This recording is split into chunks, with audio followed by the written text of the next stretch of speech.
Novo Testamento, lição número 22.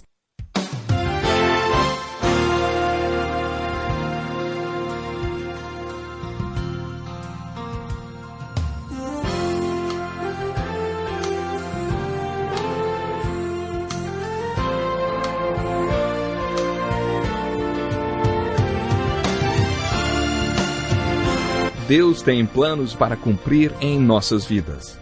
Essa é a mensagem de toda a Bíblia, e é isso mesmo que estamos estudando aqui no Encontro com a Palavra, escrito pelo pastor Dick Woodward e narrado pelo pastor Edson Bruno. Fique atento a mais um programa que o Ministério Cooperativo Internacional leva a você. Com você agora, pastor Edson Bruno.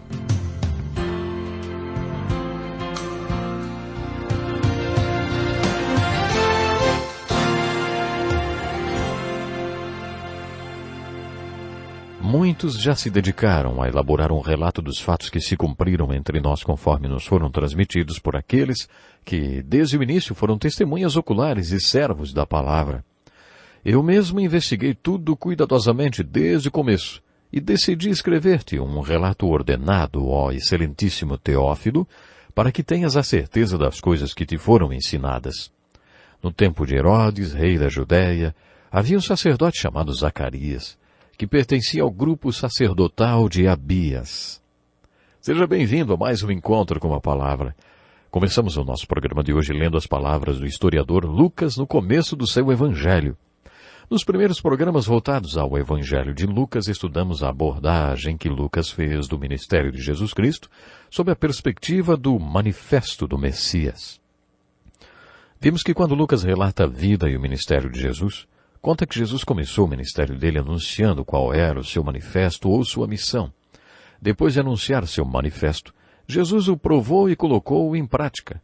Depois ele se dirigiu a vários grupos de pessoas, aos apóstolos, aos líderes religiosos e, é claro, a mim e a você, lançando o seguinte desafio. Vocês vão participar comigo da implementação ou da implantação e aplicação da minha missão? Já mencionamos em programas anteriores que a maioria dos líderes mundiais também tem um manifesto. Os comunistas têm um manifesto.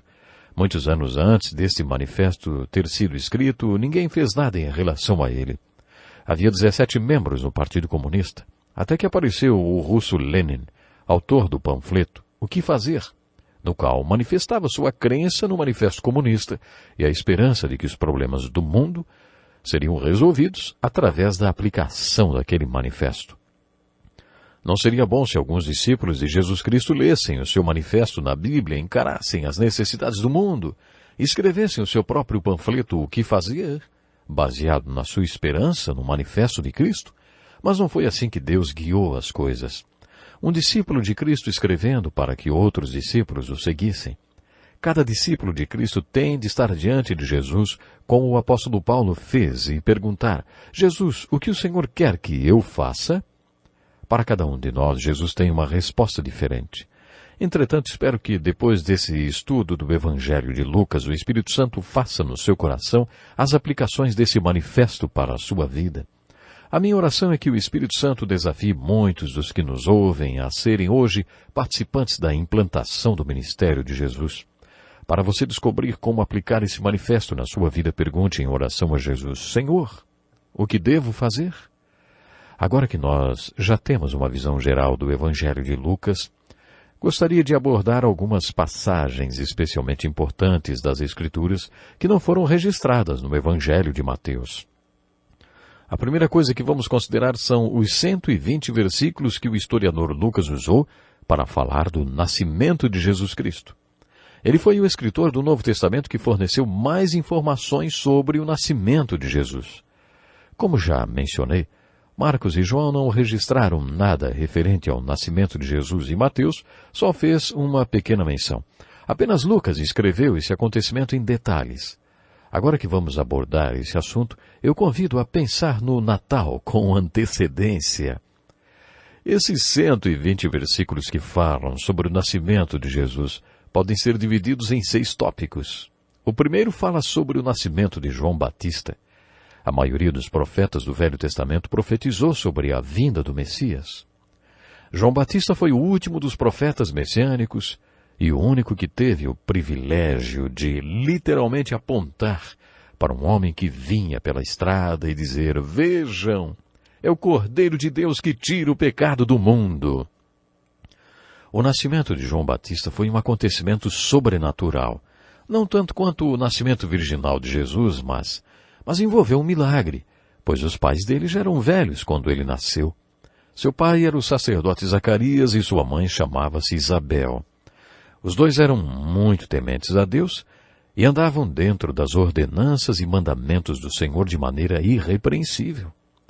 Na minha opinião, esse é um detalhe muito importante. Enquanto Zacarias cumpria seus deveres de sacerdote no templo, foi visitado pelo anjo Gabriel, que lhe deu uma grande notícia. Deus está pronto para se tornar homem. A palavra vai se tornar carne, e você e sua esposa terão um filho. Essa criança será o último profeta messiânico a preceder o Messias. Quando Zacarias ouviu isso, duvidou, e quase disse com todas as letras: isso é impossível.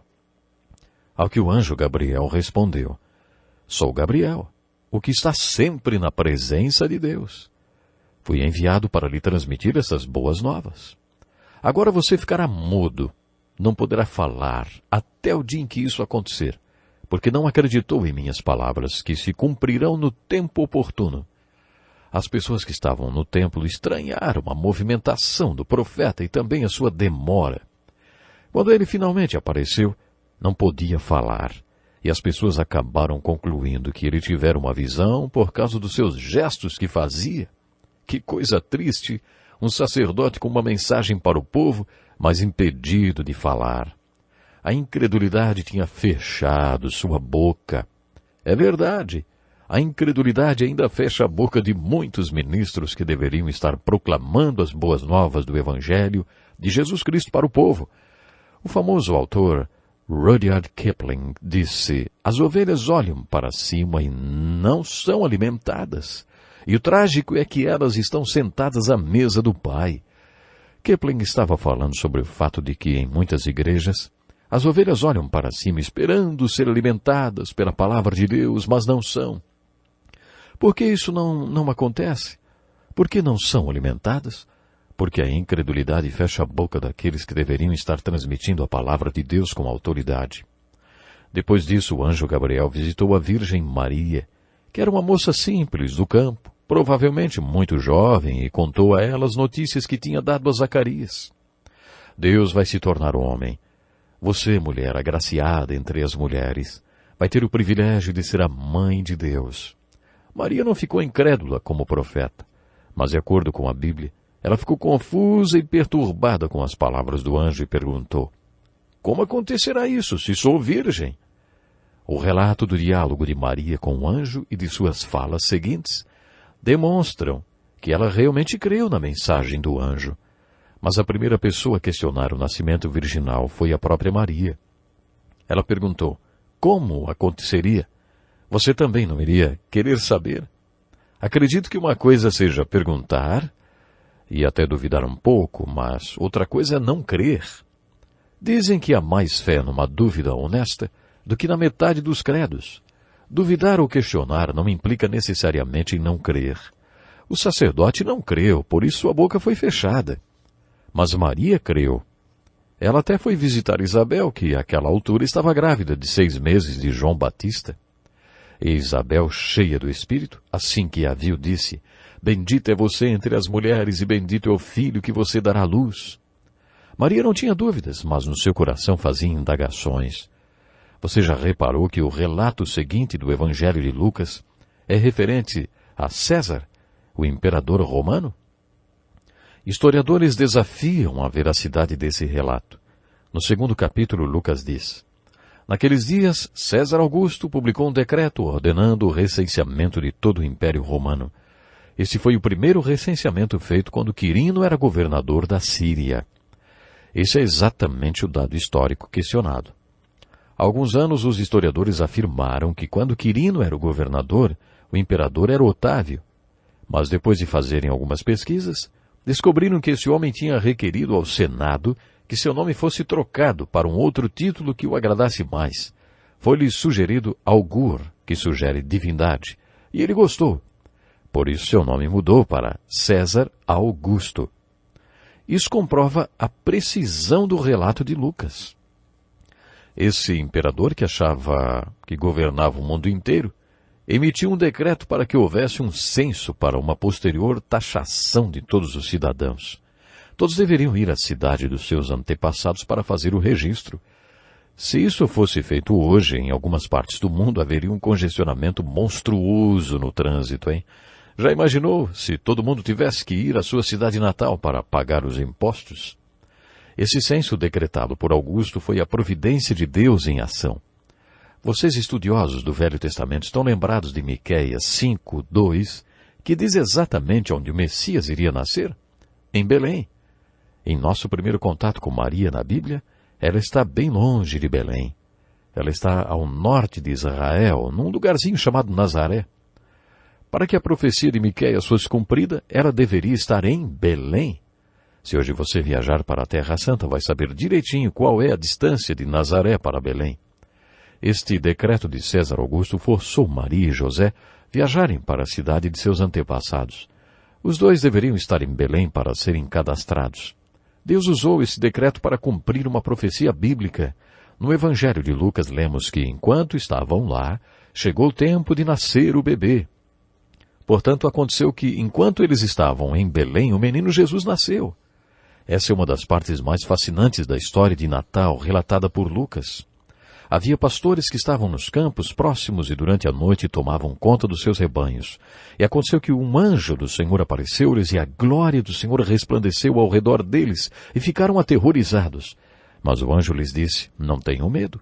Estou lhes trazendo boas novas e grande alegria que são para todo o povo. Hoje na cidade de Davi lhes nasceu o Salvador, que é Cristo o Senhor.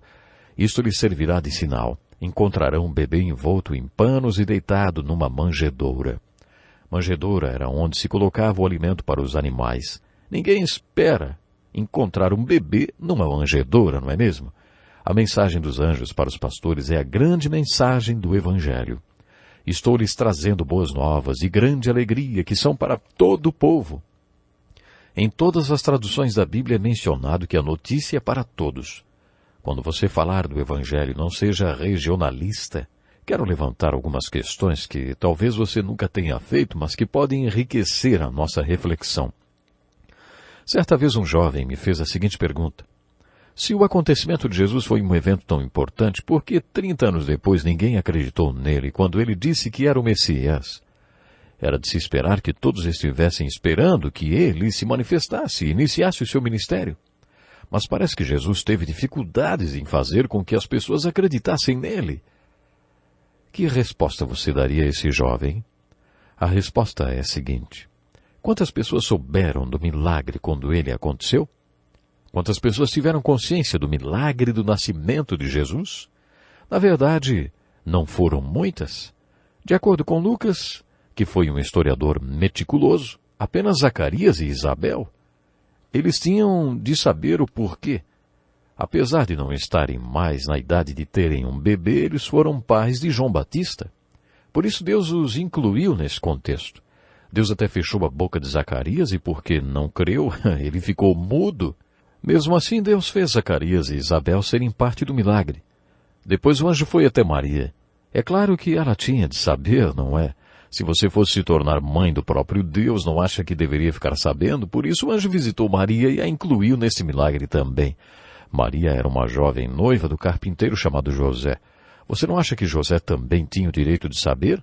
Vamos supor que você estivesse noivo e a sua noiva dissesse que estava grávida do Espírito Santo. Você acreditaria nela? Deus achou que José merecia uma revelação também, por isso o anjo o visitou e lhe contou.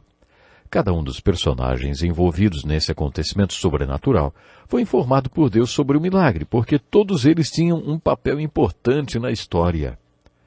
Voltamos então à nossa primeira pergunta. Por que Deus incluiu os pastores nisso tudo? Qual era o papel deles nesse enredo?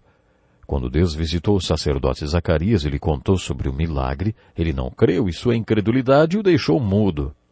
Depois Deus contou para a mãe de Jesus, a Virgem Maria, e ela creu. Nós, protestantes, não valorizamos muito Maria. Outras pessoas valorizam demais. Mas não tenho dúvidas de que ela era bendita entre todas as mulheres.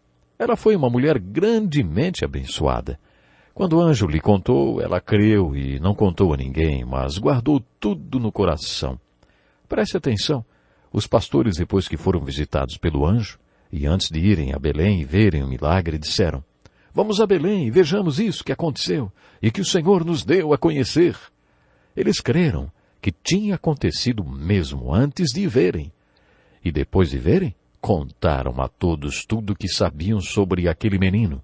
Por que Deus fez aqueles pastores parte desse grande milagre? Creio que Deus sabia que eles creriam e contariam a todo mundo a respeito do milagre do primeiro Natal. Uma das aplicações que podemos tirar desta narrativa de Lucas é a seguinte: o milagre do Natal consiste em Deus ter se tornado homem e ter entrado para a história. Na verdade, houve uma intervenção de Deus na história e ela foi dividida entre antes e depois de Cristo. A vinda de Deus ao mundo através de Cristo Jesus é o acontecimento mais importante que já aconteceu em toda a história da humanidade. Você sabe que tanto o Novo como o Velho Testamento afirmam em várias passagens que Deus vai fazer isso de novo? Você sabe que muitas profecias do Velho Testamento que falam da primeira vinda de Cristo, o Messias, também falam de uma segunda vinda? Considere o manifesto do Messias em Isaías 61. Naquele manifesto, não só há profecias sobre a sua primeira vinda ou o advento, como também sua segunda vinda.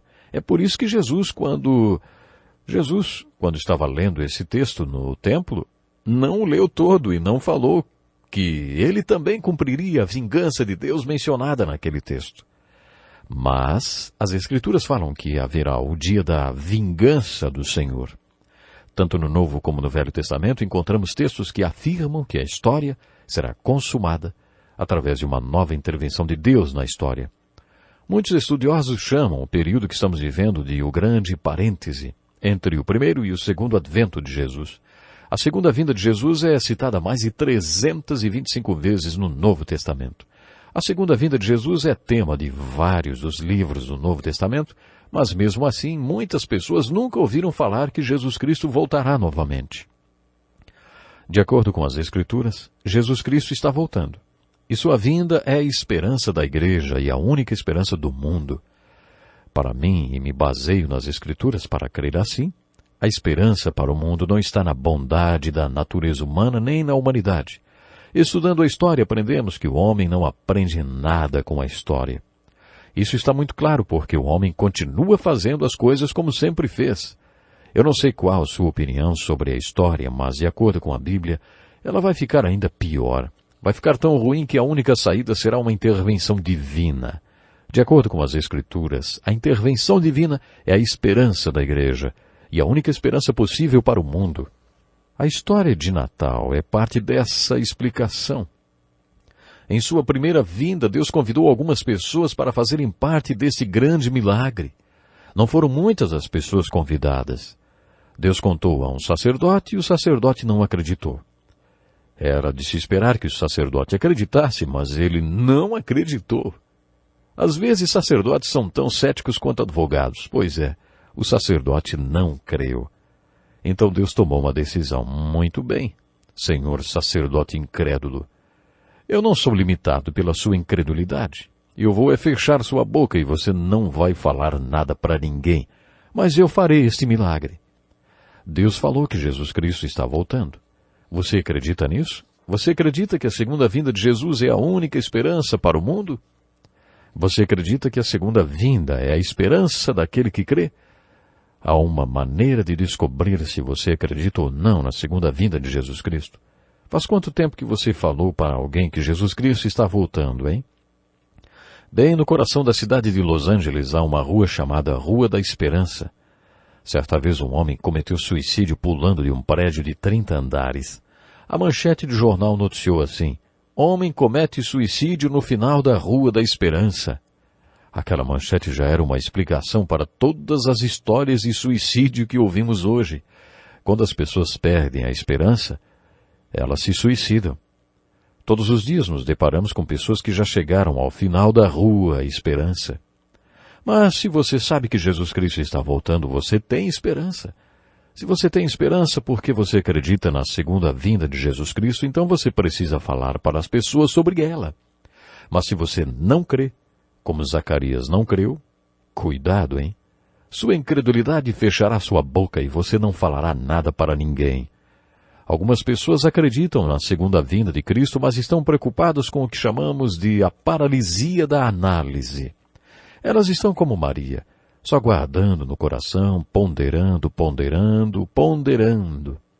Será que vai ser no meio da grande tribulação, no começo da tribulação, no fim da tribulação? Antes a preocupação estava no milênio, agora já é na tribulação. Conheço pessoas que nem conversam com quem discorda deles no que se refere à época em que Jesus vai voltar. Essas pessoas estão tão ocupadas analisando, estudando, concluindo, que não contam para ninguém as boas novas, nem compartilham com ninguém a única esperança, que é Jesus Cristo está voltando. Os pastores são exemplo para nós. Quando eles souberam que o grande milagre da vinda de Deus na história tinha acontecido, eles creram antes de checar com seus próprios olhos. Eles contaram para todo mundo. A aplicação desta lição é bem óbvia. Eu não acho que devamos ser como Zacarias em relação à segunda vinda de Jesus Cristo. De certa forma, também não devemos ser como Maria, que ponderou, analisou e esqueceu de compartilhar as boas novas com os outros. Nós temos de ser como os pastores. Podemos dividir este texto em mais 2 tópicos muito empolgantes. Existia um velhinho chamado Simeão e uma velhinha chamada Ana. Quando José e Maria levaram o menino Jesus para o templo para ser circuncidado e cumprir deveres referentes ao nascimento de uma criança, este homem estava no templo. E Deus tinha dito que ele não morreria antes de ver o Messias com seus próprios olhos. Quando Maria e José trouxeram a criança para o templo, esse velhinho tirou o bebê dos braços dos pais e diz: Ó soberano, como prometeste, agora podes despedir em paz o teu servo, pois os meus olhos já viram a tua salvação.